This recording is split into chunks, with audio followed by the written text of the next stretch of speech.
Hello everyone, Tim here with you. I've got a little project today. It's a 2013 Mercedes-Benz C250. It's got the little 1.8 liter turbocharged engine in it. I'm going to flip my camera around. I'm putting an alternator on it. First thing you got to do is take the battery loose, jack it up, put a stand under there. I got a stand under there. Hold it up for me. And you got to take those covers off. There's two of them. They come off real easy. They're 8mm.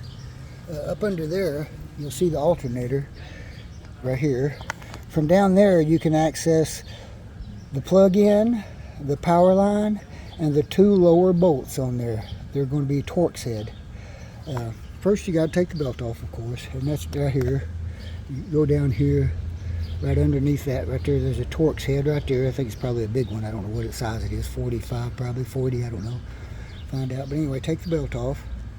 Remember how it goes on there.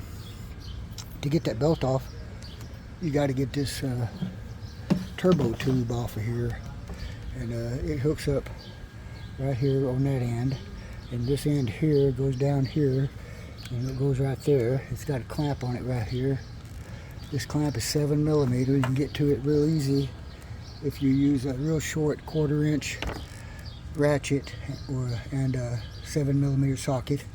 Get that thing out of the way, and then get all your bolts out of that alternator, and it'll come right up through here, and you can replace it pretty easy. Not too bad, not too bad at all. 1.8 liter 2013 Mercedes-Benz C250 alternator replacement. I hope this helps you guys out, because I didn't see any good videos on this.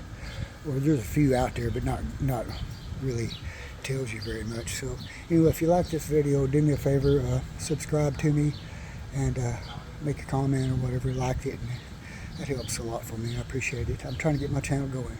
Thanks, guys.